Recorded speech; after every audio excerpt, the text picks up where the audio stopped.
Thank you.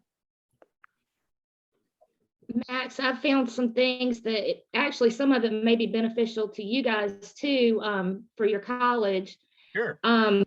I began this research. My father has dementia, and we took a DNA test and we had Nigerian blood. And so Daddy said, before I die, I want to know where I came from. Yeah. And I was like, okay, I'll jump into this. And I've been doing research about 2 years, about 16 hours a day. And I have to take a break for a week, but it's been really intense. And at first glance, our family is the Newtons, and they're from Richmond County, North Carolina, Marlboro County, South Carolina, which gets confusing because the border moved about 5 miles either way for a long time. Yeah. So initially I couldn't plug in where we fit into the family, and I reached out to Jewel because she has Newton relatives as well. I just found her on accident and reached out and said, do I fit into your family? But we never could find the DNA to link that. And I went up to do some research several months ago, and I uncovered that my third great grandmother was mixed race. So that kind of knocked that out. We figured out where that came in. But I had already started looking into Matilda too, which is Jewel's line. And yes. We went up to the family reunion in August. And one of the Adams descendants pulled me aside. I did a speech about how I had used DNA to put everything together. And I, in fact, found my fourth great grandfather, and he was a very young man with one son and a very young wife. And then they all disappear from the census. And in the family Bible study, he went to Indiana. Yeah. Did this speech, and the Adams descendant pulled me to the side and said, I have some information that may be beneficial to you. The Adams came from Pennsylvania, and they were Quakers. And I said, this makes a lot of sense, because what I'm finding in this history among all of these kids, my fourth great grandfather and all of his siblings, is that they have married into Quaker names, but this meeting, the monthly meeting where the Adams man, William Adams, and all of his children and his wife, Mary Marine, are listed as Piney Grove. I was able to find one record. That's it. Yeah. So this weekend, I actually ordered a book. Jewel, you'll get this. You'll inherit it. It's the history of Marlboro County, and it left me with even more questions, because the church that we are so-called Methodist and have been Methodist forever and ever didn't even exist until 1830, but it was being used before that for 100 years. And so I started digging into Piney Grove a little more, and I found that there was 3 preparatory meetings underneath Piney Grove: Gum Swamp, Hitchcock, and I believe it was PD. Yeah. Okay, one of these guys, it seems like there's a lot on the internet about, nobody can really find where it was located. I think I might have found it for you. I think it was actually up there. And that this church was in existence, and then as they closed Piney Grove down in 1815, that these guys, it was a campground church for a few years in between, and then the Methodists took over. And some ancestors actually donated money and stuff to build the new church. So it leaves a lot, there's a lot here going on that I can't reconcile. And one of the things being is that Mr. William Adams and Mary Marine are both known, well-respected Quakers, have been Quakers forever. And my 5th great grandfather in the census records is a slave owner. Mr. Adams married off no less than 3 of his children to younger Newton's kids. I've got them all highlighted. Oh my goodness. Like one of those old printer papers. It's been around our family for at least 30 years. Yeah, punch cards, you put it into your computer to spit that out.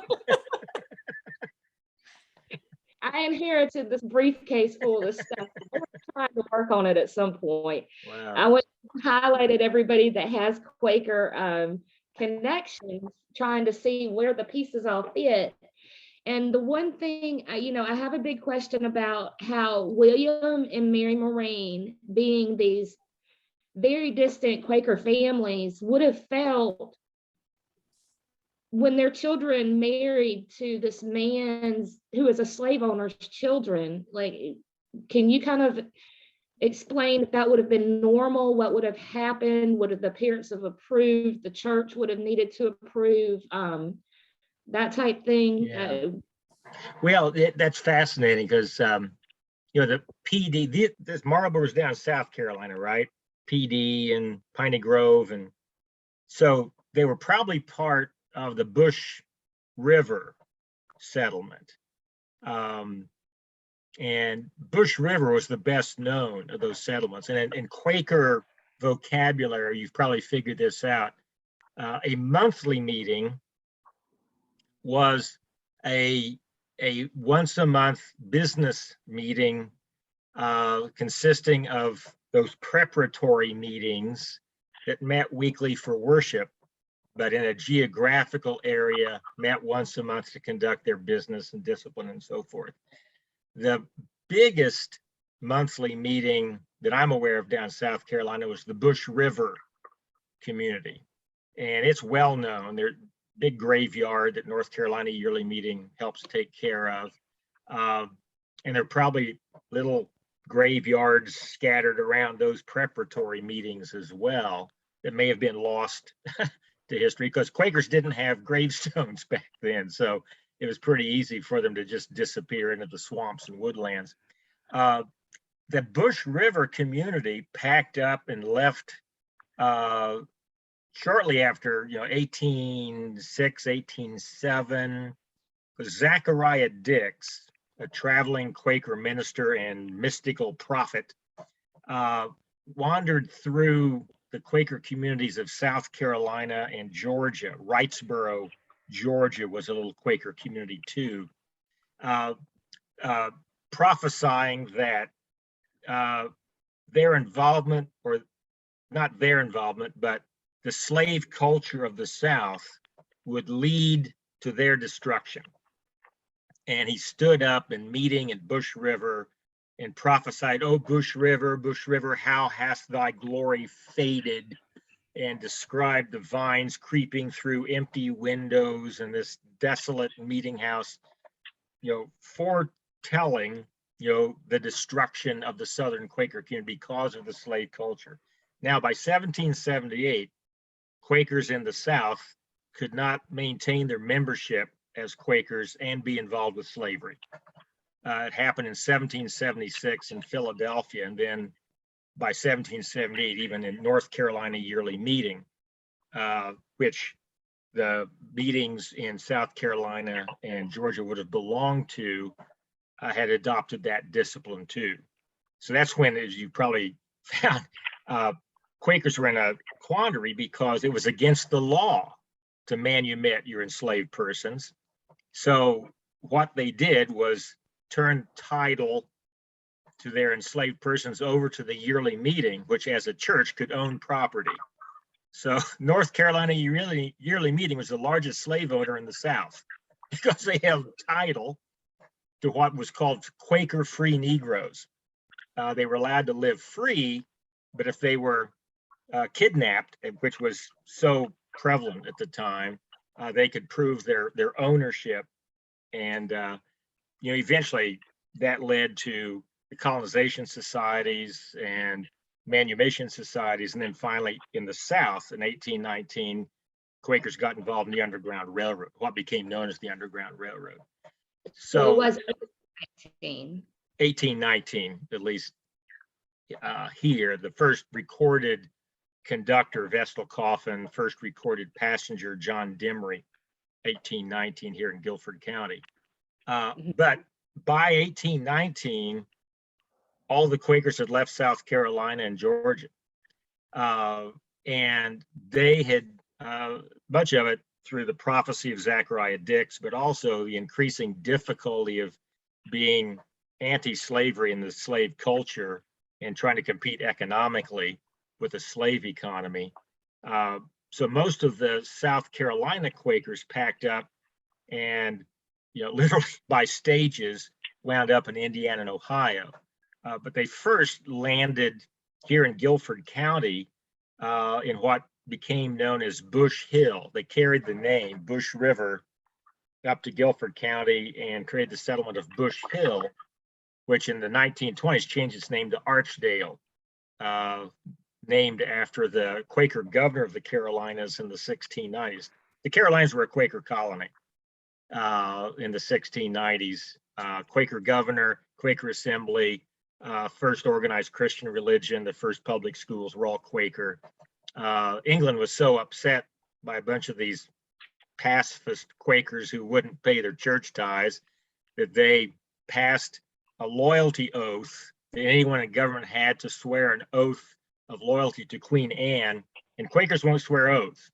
We have a testimony of honesty and integrity, so won't swear an oath. So that got us out of government, but we hung around. So the Quakers you're looking at in South Carolina, some of them may have wound up here in Guilford County, and then eventually up to southern Indiana, southwestern Ohio, and then a bunch of them wound up in Marion County, Indiana, where a lot of those names, you probably run into Millses. The Mills family wound up in Indiana buying farmland that had never been owned by whites. The treaties with the Indians, between the federal government and the Indians in 1795 opened up those lands, and eventually by the early 1800s, most of their hunting lands had been lost and white settlers began moving in. The Mills family, got some of that land probably for pennies on the acre. And as the Indianapolis airport expanded into their farmland 20 years ago, they sold it for $22 million. So they made a pretty profit off of that original purchase. But anyway, that's what I know of what became of those communities. So you could trace them up through North Carolina and into southwestern Ohio and then into central Indiana. Okay, Now, well, as for your other question, after 1778, Quakers had to make a decision related to their ownership of other persons or their involvement with slavery. And if you married a non-Quaker, you were disowned. This was true until after the Civil War. A pretty tight discipline. Quakers are endogamous. You had to marry in, like 11 generations on both sides of my family. My family tree is a trunk, and my DNA pool is so shallow, I had to marry a Baptist to give my children any hope at all of mental acuity. But that was a strict discipline well into the mid 1800s. You had to marry another Quakers. That's one of if those other people they married were non-Quakers, they were out of Quaker, the Quaker meeting. If you married a person who was a slave owner, now there wouldn't have been Quakers who were slave owners after 1778, but if by some hook or by crook you wound up owning other people, you would be disowned. This happened to George Mendenhall here in Guilford County. You may have run into the Mendenhall names. George Mendenhall was disowned because he married one of those Methodists. That cost about a third of our membership, marrying Methodists back in the 1800s. And she was not only not Quaker, but she was an enslaver. And when she died, George Mendenhall, who'd already been disowned, came back into Friends by marrying Delphina Mendenhall, a very staunch Quaker. And after his first wife died, he inherited those people. And Delphina said, "Ain't no way you're doing that." And so George, who was anti-slavery himself, but had, love conquers all, had married this enslaver, trained, educated, gave trades to these enslaved persons, and then got them up to Indiana to be free, where a number of them were kidnapped, brought back into slavery in North Carolina, and George Mendenhall bought them back and again got them back to Indiana. So there was some of that stuff going on. Now, Jewel might be interested in this. I don't know if we were talking football earlier. You ever heard the name of Rashad Mendenhall? Rashad Mendenhall was a star football player for the University of Illinois. Okay. And was drafted by the Pittsburgh Steelers, and was a star running back for the Pittsburgh Steelers. Oh, an wow. African-American with the last name of Mendenhall. Mm-hmm. Now, I haven't done the genealogical stuff, but it's pretty clear that he's descended from that group that adopted the Mendenhall name, and George Mendenhall got to Indiana, and from there, spread out.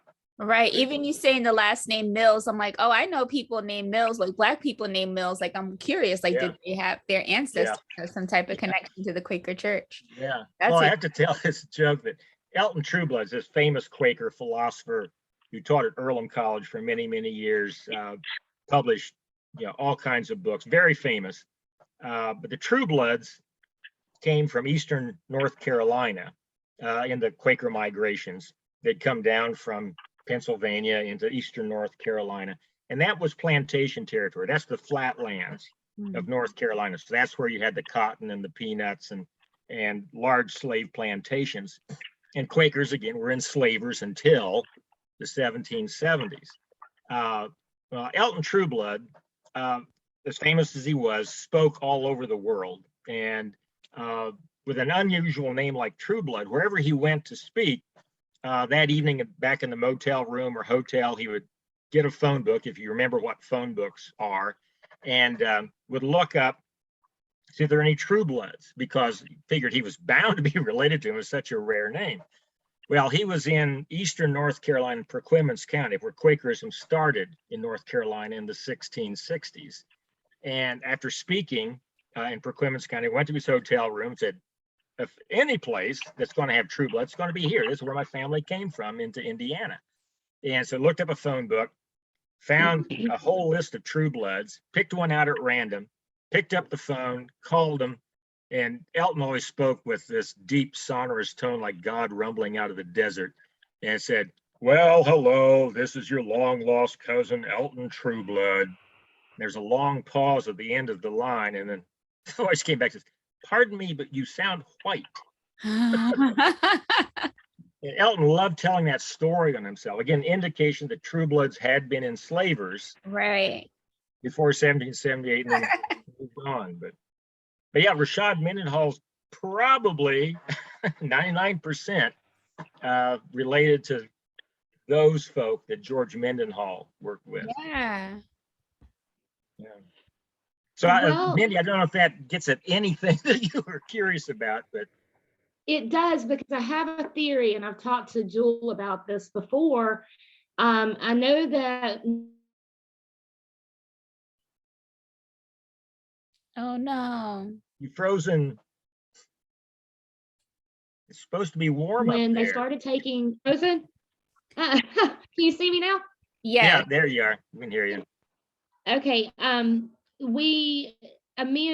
talked to Jewel. I have a theory about what may possibly have been going on.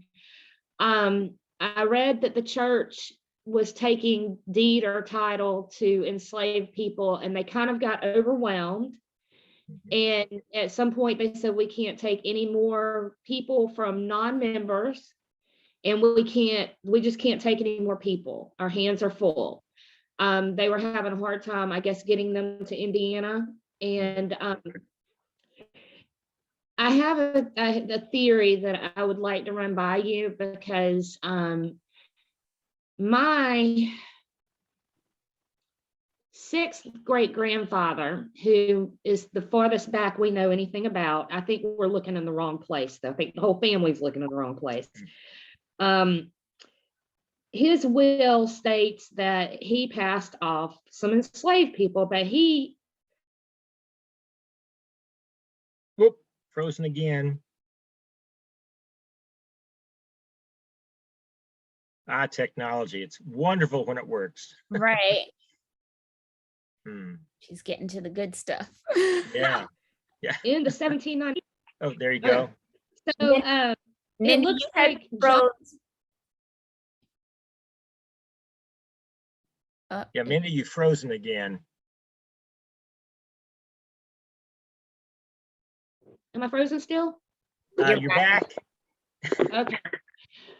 So it looks like my sixth great grandfather inherited some slaves from the slave people from possibly his wife, who was a Terrell.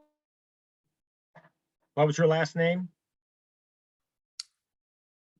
Oof, frozen again. Yeah. I'm wondering if maybe she should just try to call in without the video.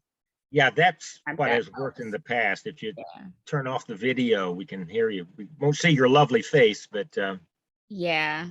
yeah. I don't know if she can see the chat. I'll send a message. Yeah. Because he doesn't have. Mindy?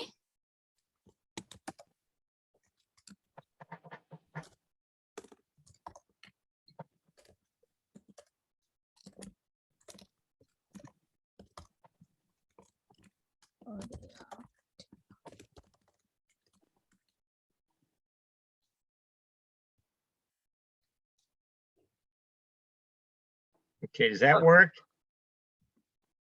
I think she's turned off the video. Yeah, I think she actually just left. So she tries to Come back pop in. back in. Yeah. Hmm. So are you? So in the meantime, Jewel, what do you do up there in Newark? I'm an entrepreneur and I teach yoga and meditation, but I also cool. have been researching my family for the past 7 years. So I make documentaries and oral history projects, and Mindy has been like a huge help with helping me piece together my family history. And so I've been tracing all 4 of my grandparents, so it gets really overwhelming. But the side that Mindy and I are connected on is my paternal grandmother's side. Oh, wow. Cool. Yeah. Cool. Yeah. Well, Go ahead. Can we hear you now, Mindy? Are you back with us? I am. I can hear you guys. Okay, great. Sound clear. So you were sharing before you froze up some surname, Farrell? Yes, the Terrells married. No, Terrell. She married my sixth great grandfather, and by all means that I've had to locate this man and his family, which nobody's looked into the Quaker records yet. He married a Sarah Terrell, and apparently she had some money, but this man doesn't appear to have any money.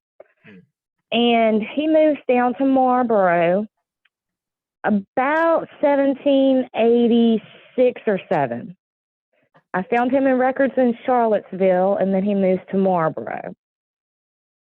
And in the 1790 census and the 1800 census, I don't recall him having anybody that was enslaved. Well, when he dies, he wills off a bunch of people. I think it was about 8 people to his children. So I believe that Sarah Terrell may have inherited these people from her parents.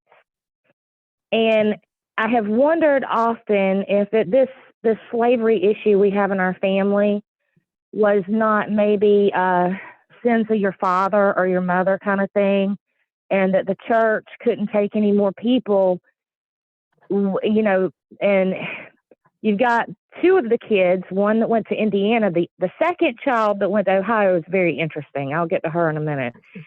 It almost seems like they had to pass them down to people until they could find a way to get them out of state, because we go from Giles passing ownership to Younger of several And then, younger shows up and he's got like 8 or 10 enslaved people. Then prior to his death, he has one, and this man is very, very old. He's in his 90s. But before he passes away, he has, there's an old book that was written 130 years ago, and it was actually published by the man's son. So this is a very old book. In the library, I found this, and I opened it up, and my mouth dropped to the floor. This is how me and Jewel were able to put this together.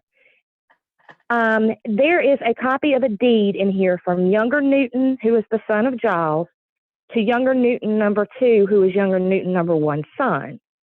And it is conveying Matilda. She appears to be a young girl. And then underneath this person has written, on account of the honorableness, honesty, and faithfulness of Matilda, her husband, and their offspring, all of whom took the name Newton after emancipation, I will here record their names of those remembered by me. Henry W. Newton, Frank Newton, Candace Newton McNeil, which is Jewel's line, Rayford, D.N. Newton, Perry Newton, and Hiram Newton. And when I saw this, I said, wow. In my Scottish line, where I didn't know where people were, I dug through many, many probate records, and they would sell them off. These, this wasn't my family, thank God, but I had to dig through so many. I just kind of got used to reading, and you never really get used to reading it, but you don't ever find anything good in it. Yeah. And I said, it sounds like she must have been. What has she done that stands out so very much? And I started talking to Jewel, and I said, I think that some of these kids were going up there trying to help these people get out. And, it wasn't something you could do spur of the moment. It had to be planned, and it had to be, and you got to think in the Piney Grove where William Adams was, the Mendenhalls were listed there. Mm-hmm. There was a couple of Terrells listed there. There was Mormons. There was the Thomases, who tie back into actually both my dad's sides of the family. But was this some kind of elaborate network? And then maybe William Adams knew, okay, the church can't take these people, so they're dealing with the sins of their fathers or whatever. So it's okay that my children marry them because they're trying to get them out. Or maybe the Newtons were non-members. I really need to get those records, but yeah, it just it's interesting. Yeah, it was an expensive proposition for these meetings. Usually the yearly meeting made funds available to purchase titles of some of these enslaved persons for the purpose of freeing them. I know Vestal Coffin, first conductor here, was often appointed by North Carolina yearly meeting to, as an agent of the yearly meeting, purchase enslaved persons and help get them to Indiana. And it was expensive. I've seen some of the records. I think I mentioned to you in one of our chats that Guilford County, as well as many of the counties in North Carolina, have put online the slave deeds of their county, and they had a display of these a few years ago at the International Civil Rights Center here at the old Woolworths in Greensboro, the sit-ins started, and it listed how expensive purchasing some of these people was. And I know some would go for over $1,000, and pretty typically, in the hundreds of dollars. And especially in the South, Quakers just didn't have that kind of money. They were all farmers, basically. So it's quite amusing, quite baffling to me that younger enslaved people kind of disappear, and then right before he dies, he knew he was dying. This was right before he died. It almost appears like I got to hurry up and give her to, somebody in my family to make sure that she's kind of taken care of. And I just can't wrap my mind around that. So that does kind of help me that they were able to possibly do this, because I didn't know if this was going on in our area. Because Piney Grove ends up being under the quarterly meeting for New Garden. Yeah.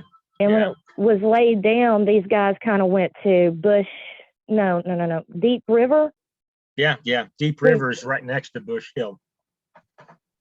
Okay, because these all it seems like they get shuffled around a lot. And so I've been having a hard time wrapping my mind around where do I get these records? Yeah. Where are they? Well, mentioning Deep River, I mean, Deep River is right next to the old Bush Hill community, now Archdale.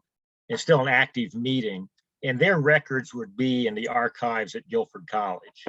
Again, tangentially, if there's an old African-American blues singer here in Greensboro who was very interested in these histories, and especially the history of the old Negro spirituals that were connected to Underground Railroad directional songs. And he believes that the old spiritual Deep River was a directional song to that Quaker community, because the meeting house in 1781 and the grounds were used as the headquarters of the British Army during the battles in the Southern Campaign. There were 2,500 British soldiers camped out around the Deep River meeting house here in Guilford County. And so the area became known as campground. But the community was also known as abolitionist Quakers. And so the lyrics, Deep River, I've got a home in Jordan, going to cross over into campground.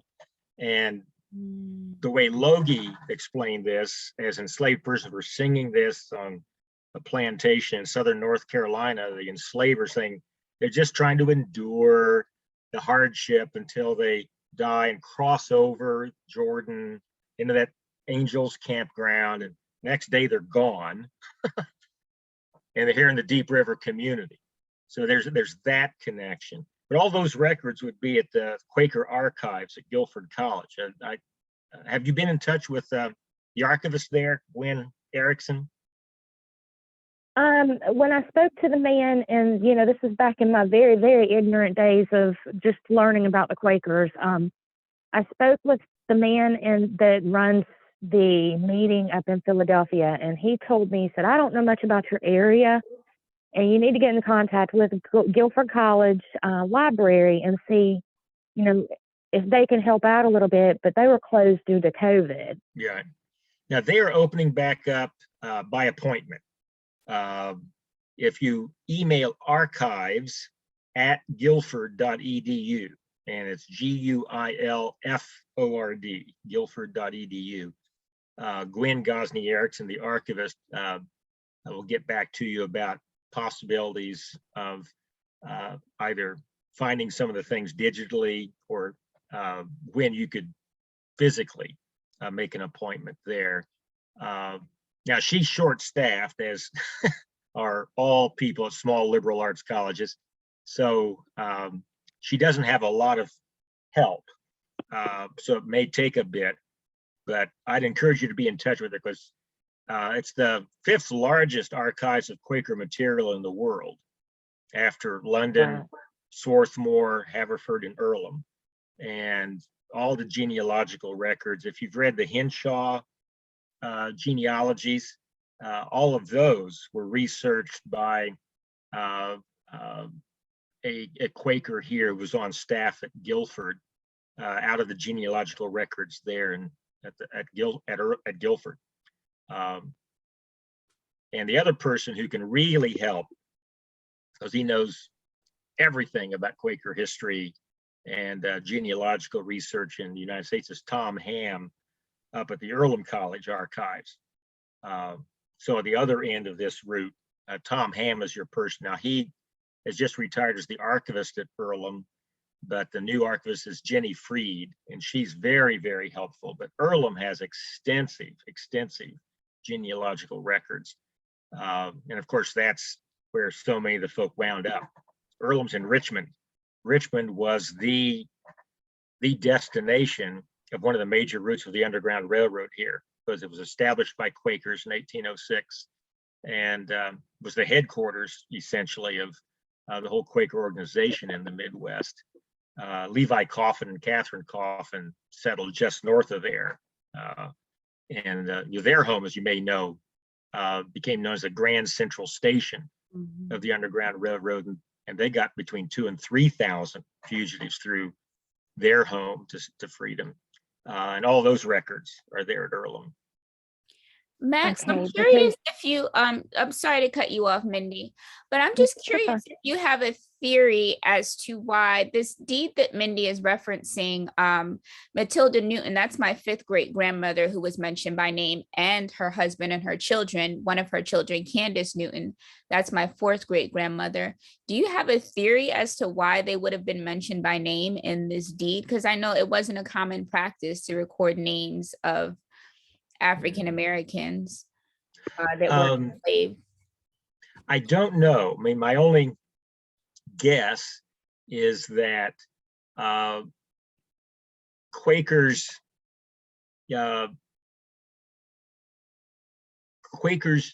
typically use people's full names rather than title. So they wouldn't simply talk about enslaved persons or my slaves, would give the name. I mean, that's still even the, I mentioned Kyle Farmbreed, the new president at Guilford, and he was on a program I was doing yesterday here in Guilford County and mentioned that coming from a place like Rutgers, one of the things that surprised him about Earlham is as a Quaker college, nobody uses titles.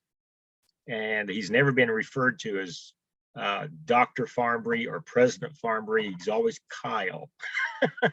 So that's one piece. I mean, it's just part of Quaker culture. You use a person's full name rather than title. The other is, of course, theologically, Quakers believe that there's that of God in everyone, that everyone is radically equal because there's that light of God, light of Christ in everyone. So this could have been, an attempt to humanize people. I mean, this is all a guess, but the other thing, it very intentional though, that they definitely use their names. But go ahead.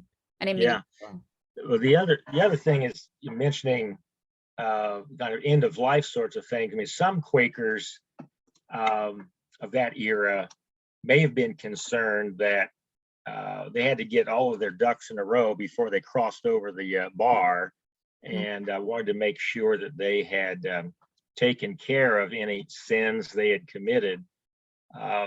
So manumitting or making right past wrongs. I don't know if any of that has to do with it, but there was, especially in that era, when there was a real, I mean, this again, part of American religious history in early 1800s, there's an intense expectation that Jesus was coming back soon. This is why there's so many intentional communities of Shakers and others, because Jesus was coming back soon. And so if you'd gotten saved, sanctified, and bound for glory in that second great awakening or in the revivals, or you thought you were okay, then you went off to these holy communities to protect your salvation, where they had guaranteed that you were 7 miles from the nearest known sin. But you always lived in expectation that when Jesus descended on clouds of glory, final judgment's there, and if you hadn't gotten your ducks in a row, you were frying for eternity. So there's some of that in the culture in the 1800s as well, making sure that you're right with God. Long before they painted that on all the sides of barns around the South. So again, it's all conjecture. Sure. I think another interesting thing here that should be mentioned too about Matilda and her children was this happened in 1850 or 1855, and when they were emancipated, all of the children, I tracked all of the children down to the next census I could find after emancipation, and these were still young people. They were all born after like 1853. Each one of them could read and write except for one. Would it have been normal? And also, I'm going to kind of double double up on this question. If, say, Matilda was purchased by Younger to protect her, or because the church wanted him to do this, and she was there because maybe, you know, she had family or whatever, or maybe I thought maybe she was possibly involved in the Underground Railroad, and Younger made sure that these kids were educated. I mean, they were educated. They weren't sharecroppers. Once they were emancipated, they were not sharecroppers. I believe one owned a business. One was like, worked at the railroad, you know, skilled jobs. So would that be a possibility? And in Candace's lineage, just to interject, but multiple people in her lineage went on to own land, which was super rare. And Black women, and like her daughter owned land. It's like, well, how did she get money at that time to purchase land in North Carolina? So, well, right. Again, I don't know if this would be connected to this history, but there were Quakers who came to the South after the Civil War and purchased land to make available to African Americans who couldn't find white landowners to sell to them. Now, one of the distant connections with the Terrells, and Terrell is not a typical Quaker surname, but there are Terrells now in Guilford County who became Quakers about 2 generations ago. One of whom was married to the previous president of Guilford College. He's still on faculty here, Jim Hood, and I can send you his email. The Terrells are related to Yardley Warner. Now, that name probably doesn't ring a bell, but Yardley Warner was a Philadelphia Quaker who was part of the Freedmen's Aid Society after the Civil War. Most Quaker meetings had a Freedmen's Aid Committee to attend to the needs of recently emancipated enslaved persons, to make sure that they were educated, that they had housing, their needs were taken care of. Yardley Warner came down to Greensboro, representing the Philadelphia's Freedmen's Aid Society, and purchased a tract of land just south of the city center of Greensboro, and with an African American by the name of Harmon Unthank. Unthank's an old Quaker surname, so he probably had been owned at some point by a Quaker before he was freed. Plotted that out and sold it to African Americans who'd been emancipated. Became known as Warnersville. It was the first Greensboro suburb. And interestingly enough, on the white side of segregated Greensboro. It still exists today. It's a heritage community of Greensboro. And that, the same thing happened just south of Guilford College in the 1880s, when John and Mary Woody, who were faculty members of New Garden Boarding School, now Guilford College, became aware that still African Americans couldn't purchase land. So they bought a tract of land south of Guilford College and plotted it out, made it available to African Americans, became known as Woodyside. It's still in existence. In fact, that's where Logie Meacham, the blues musician, grew up. In fact, there were Blacks in Southern Virginia who, after the Emancipation Proclamation, asked around, said, okay, what do we do now? Do we go north? Do we stay here? And one of the Staples, distantly related to the Staples family singers, was counseled to go south. The Quakers will take care of you. And he came down to Guilford County, resided in Woodyside, and became the boiler keeper for Guilford College. And anyway, that's part of it. There were these Northern Quakers and other Quakers who purchased land and made it available.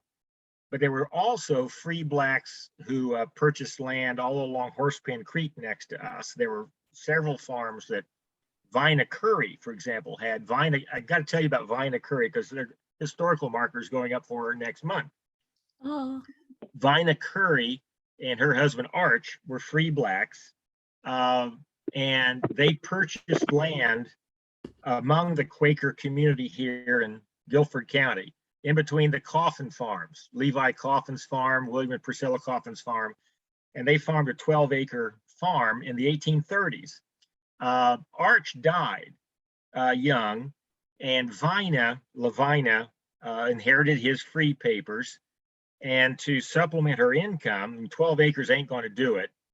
She began working at the new Quaker boarding school, New Garden Boarding School, opened in 1837, as a housekeeper, washerwoman, cook. And while she was scrubbing away the laundry of these boys and girls in this Quaker boarding school, she would interview enslaved persons who came out to the Quaker community to figure out how to get on the Underground Railroad and get north. And she would interview them to make sure that these folk could be trusted. right. And she would then hand off her husband's papers so they could get to Indiana. She got 15 people out of here, handing these papers off that a Quaker in Indiana would then bring back here. She would interview another one, make sure that you're trustworthy, and you'll hand them off. She got 15 people out of here. That is And amazing. historical markers Yeah, going yeah. up for her next month here in Greensboro. Well, Anyway, the other piece of it about education, after the Civil War, the Baltimore Association, it was a group of Quakers up in Baltimore, were concerned about resuscitating the Southern Quaker community. They'd all left. There were fewer than 2,000 Quakers in the entire South wow. after the Civil War. And so they came down, poured millions of dollars in today's currency into rebuilding the meeting houses, the boarding school, they built a model farm to teach modern agricultural economics, and they established a school system. Now it was segregated. I mean, this is the culture of the time, but they had a school system of 75 schools with their own school superintendent, their own publishing, their own textbooks, before there was a public school system in North Carolina. That didn't come until the 1880s. This was already in the 1860s. There were 29 schools for emancipated blacks, 40 some for Quakers, and 4 for the Cherokee out in the mountains. So there was a school system that was educating folk. But even before that, in 1821, Levi Coffin and some of the other abolitionists in the New Garden community opened up the little grammar school. Every Quaker meeting had to have a little school because Quakers were nonconformists. There wasn't a public school system. We don't have ordained clergy. So everyone has to be able to read and write, because individually we have to take charge of the affairs of the meeting. So every Quaker meeting had its little grammar school. In 1821, they opened that grammar school to teach enslaved persons how to read the Bible. That was their backdoor way of teaching literacy, which was against the law. And it was so effective that slave owners shut that school down within a few months. But already as early as 1821, Quakers here in New Garden were trying to teach literacy to enslaved persons. Most of the teachers in that school had wound up in Indiana because you had to get the heck out of here. That's very interesting, because this church that I'm speaking about, you know, we don't know the denomination. The man who wrote the book didn't know the denomination. He just said it had been in, you know, it had been in worship for at least 100 years. And there was a school there, but they never named any of this, because when the Methodists took over, they named the church after the school teacher, but the school had been there for quite a while too. Yeah. Well, that's like Lynchburg, Virginia. If you know Lynchburg, Virginia, it's founded by Quakers. Distant relations to that Lynch, the hanging judge. But these were Quakers. And like every other Quaker in Virginia, by the 1840s, they had left. And so Lynchburg is left devoid of Quakers, but they had a large quarterly meeting house, a lovely stone meeting house there It was abandoned in 1836, and the Presbyterians took it over, and it's now still today the Quaker Memorial Presbyterian Church in Lynchburg. So that happened with a lot of old Quaker buildings. As they left, they got taken over by others. Well, we've got another interesting story. I don't want to keep you on here all day, but I thought you would think this was interesting because it kind of shows how very liberal and progressive some of these kids were. Another daughter of Younger's married a Moses Parker, and he is the grandson of Lewis Thomas, who is listed in Piney Grove meeting minutes. And apparently the grandfather got him membership in when he was very young. Moses married one of younger number one's daughters, and they took off to go to Ohio, to Hamilton County, Ohio. The best I can tell is right outside Cincinnati, maybe. Yeah, that's the major route. Yeah, and he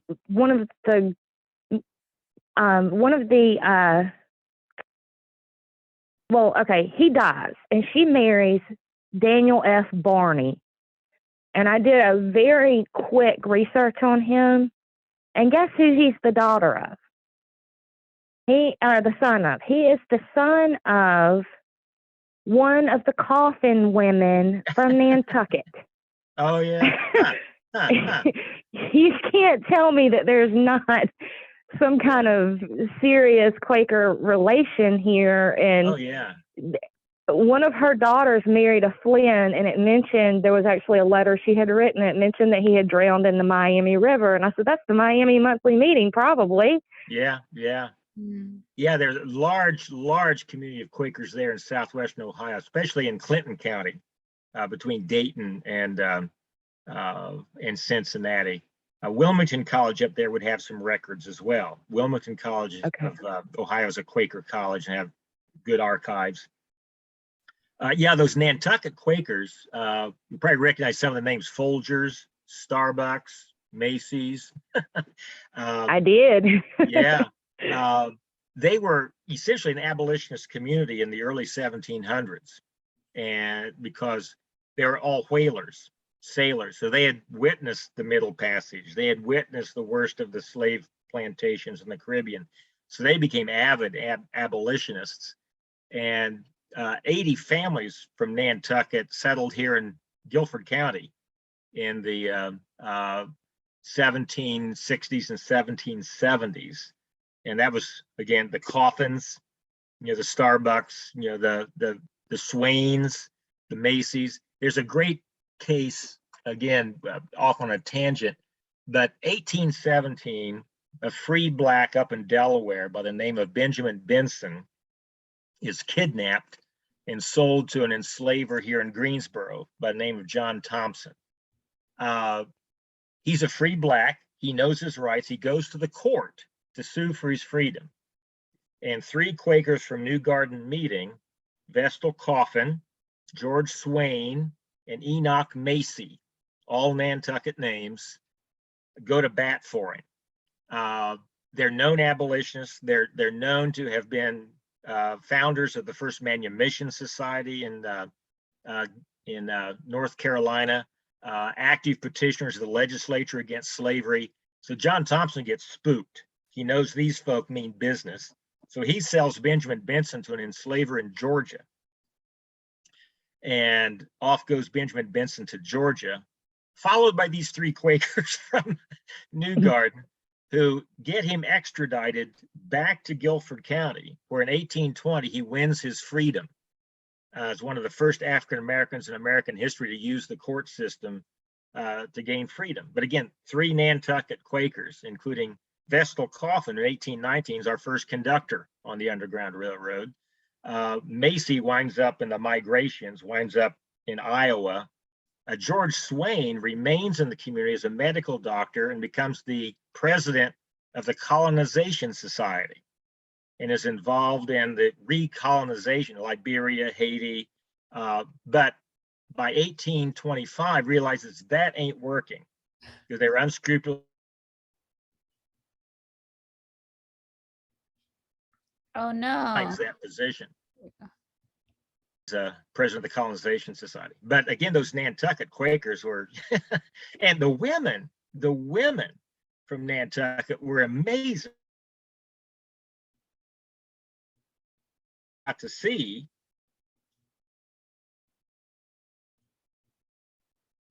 Way off on a tangent. There's this great story of Judith Gardner Mendel. Oh man, Max, you're cutting in and out on all the good stuff. I want to hear about this amazing women's history. Yeah. Their women are amazing. Let's see if we're gonna get him back. I hope so. He's got some good stuff for us. Okay, get back here. Anyway, the British Army's up there at the Deep River Meeting House. 2,500 soldiers foraging the countryside to eat because there's no Harris Teeter distribution company here. And they make off with all of the Mendenhall's produce, their mill, their flour, their grain, and walk off with their last milk cow one day. And Judith has hungry mouths to feed. She's not amused by this. She marches up to the headquarters of the British Army, demands her cow back, and goes back to the mill leading her cow. Yeah, I love it. With Nantucket women. I love it. That's awesome. Off course, but it all kind of ties together. Yeah, it does. Very cool little historic gems. I knew we needed to record this. This is awesome. Well, I don't know if any of this has been helpful. I do encourage you to contact the archives at Earlham, Wilmington, and Guilford. Again, here at Guilford, archives@guilford.edu. Another person who's done a lot of research in this, I think I mentioned to earlier, was Calvin Dark. Did I give you his email, Mindy? We got his email, yeah. Okay, he's essential to this because he's done a lot of this work. And then Tom Ham and Jenny Freed up at Earlham. And then the slave deeds of Guilford County. Jeff Thigpen is the Register of Deeds, a Guilford graduate, keenly interested in this history, and he's got an extensive collection of these slave deeds. So those would, I hope, would be some resources for you. Thank you so much. That's amazing. Well, this has been fun. I've learned so much from you folk as well, and great to get acquainted. Jewel, we need to introduce you to Kyle Farmbry sometime. I'd love to meet him. Yeah, that'd be awesome. Send me your email. I think Mindy has it. Yes. But I'll try to put you guys together. mcarter@guilford.edu. mcarter@guilford.edu. And I'd love to maintain contact. Yes. Thank you so much again. Okay, sure. Max, you've been amazing. Thank you for taking your time out for us. I didn't realize that you were like kind of famous. I'm finding you in all kinds of people's research. Well, and don't believe bad. I was like, you probably lies and rumors. As I tell people, I'm a Quaker and I'm retired. I got no social life, so this is what passes for it. But anyway, thank you so much. Let's stay in touch. All right, thank you, Max. You've been amazing. Bye. Okay, love you. Take care. Bye-bye. Bye. You there, Jewel? I am. I do have another meeting to run to right now, but I'm going to save this and then send you the link so that because I was just listening and absorbing. I wasn't taking any notes. This was just amazing. Thank you so much for including me in this conversation. No problem. I knew you were kind of like a little bit, I bombard you with information. I know that it's kind of hard to process because I don't really understand the Quaker stuff either. Yeah, but I hope it explains.